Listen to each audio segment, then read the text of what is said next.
take 10 on Tuesdays with the Tennessee Tribune. Today, our guest is Tiffany Love of Once in a Wifetime. Tiffany, tell us, Once in a Wifetime, where did the name come from and how did that get started? Well, actually, the name came from three purposes. If you look into the word once in a lifetime, most people won't find that they can find three meanings within that title.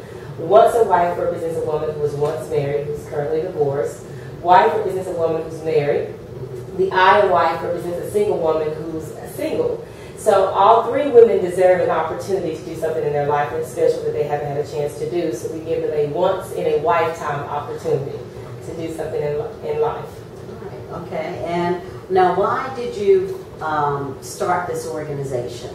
And what is it that your organization is trying to do here in the Nashville area? Well, I started the organization based off of my own struggles and personal things that I've gone through in life. I grew up in a very alcoholic environment with my father, who was the alcoholic, and also domestic violence, where he would hit my mom. And I watched that abuse from age 5 to 15. Wow. And then as I went through my own struggles in my own marriage, my husband was a cocaine addict. I hid behind it for years, for 5 years. And this is all while I was Mrs. Tennessee, going through. So I'm hiding the pain and suffering that I've gone through behind the crown, the sash, and the makeup, and being pretty. But deep inside, this woman was really hurting. So my outlet was to create a movement called Once in a Lifetime, where we will focus on single, married, and divorced women who overcome struggles, who have persevered, who have things in life that they've always wanted to do, but maybe haven't had a chance to do it because they were stuck or in a bind or could not move forward. So I wanted to do something that would help them do that along the way, and be like an extreme makeover addition on the person. Right. Now, so when did you start Once in a Lifetime? And you mentioned you were Mrs. Tennessee. Yes. When were you elected? And that's a competition. When did you do that? And how did you have time? I still am Mrs. Tennessee. Okay. So, which is another ironic twist to this whole movement, this entire movement, because I am going through with the women exactly what they're going through, and I'm showing them, hey, if I can get through this, you can too. But the way that I became Mrs. Tennessee, it was actually last April 19th of 2012. I competed in a pageant in Clarksville, Tennessee, where it was swimsuit competition, evening gown, on stage question. Had the opportunity to compete in Las Vegas in the Mrs. USA pageant, and I was second runner-up and represented. Congratulations. Very well. So to answer your question, that's how I became Mrs. Tennessee. And with Mrs. Tennessee, you had to have a platform. So my platform is Once in a Lifetime. It stemmed from that and the struggles I was going through with my marriage, with having a husband who was addicted to cocaine. And so where does your marriage stand now? Right now, out of respect, he is allowing me to stay married until I give up my crown. I give up my crown April the 19th and 20th in Clarksville, Tennessee. After that, I have begun the process to file. It's something that I have to do for myself that's healthy. We're still friends, though. The great thing behind it is just I have chosen that I need to move forward with my life in a positive way. And one thing I can say that's unique about our relationship is that we are showing divorced couples that you can still be friends. It's just two people just come together and they realize that it's best to part.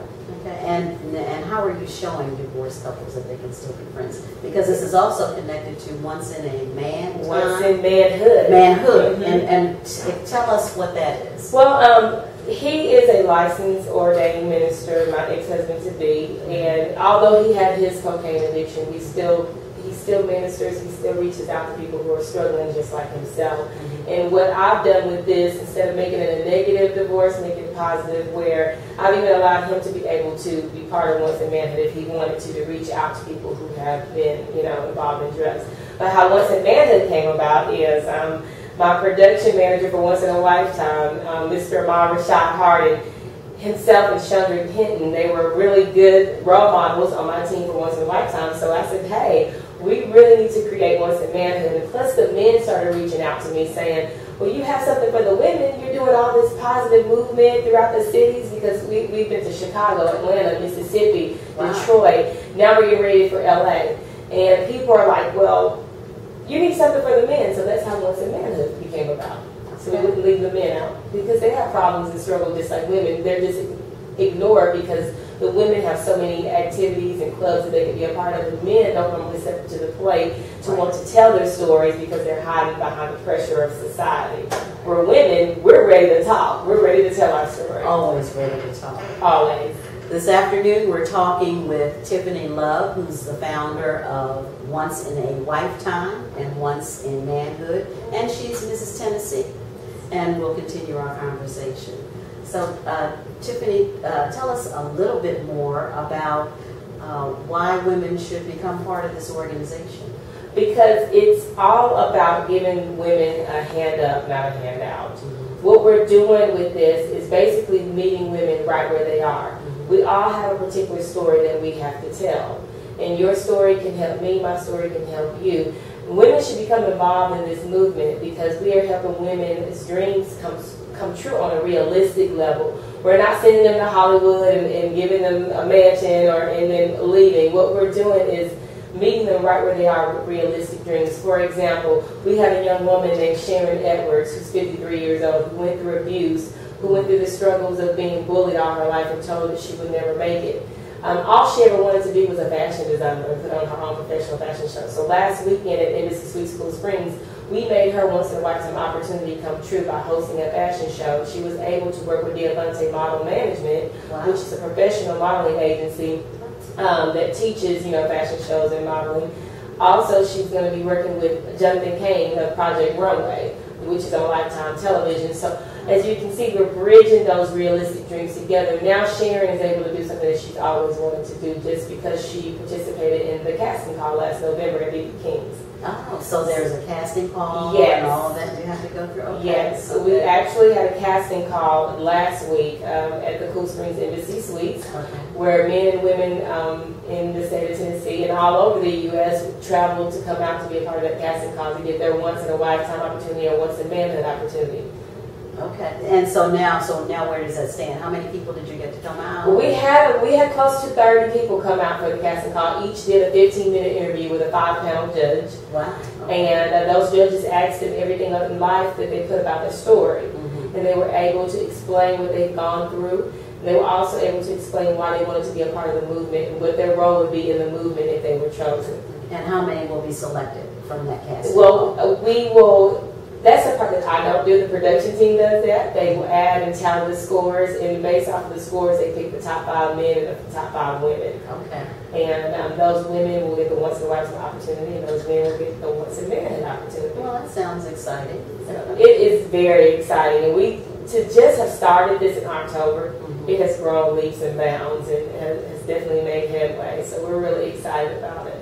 Okay. And so now, what's next? What's next for Tiffany? It seems like you're giving up your crown. Well, you finished your reign. Yes. And before you tell me that, actually, what else do you feel like you've accomplished through your year? Actually, what I've accomplished is being nominated for CNN Heroes. The movement, Once in a Lifetime and Once in Manhood, has already been nominated. Okay. So we're working hard to get in that top 10 bracket to be able to receive an award for the movement. And do we need people to vote for you? We can tell them. No, you don't vote. We just need to continue to be active in the community, showing what we're doing. And you asked me what's next. What's next for us is to continue to, I don't know if you know, but the state of Tennessee has seen an increase in bullying and teen suicide rates in Tennessee is very alarming. We're getting ready to host a back-to-school anti-bullying rally. We just had the state of Tennessee anti-bullying rally last weekend at Cool Springs Embassy Suites. It was so successful that people were asking us to do another one. So we'll be hosting another one August 31st at Rocketown, downtown Nashville. Wow. And we'll be involving a lot of dignitaries and people who have influential roles in the state of Tennessee to be a part of this particular anti-bullying rally. Oh, wonderful. That sounds great. You have to come back and see us. Absolutely, I will, because that is something that's very passionate to us, the teens and the youth in our community. Okay. Well, thank you for joining us today. We appreciate all of the information. Thank you for joining the Tennessee Tribune, and please check us out every Tuesday with Take 10 on Tuesdays.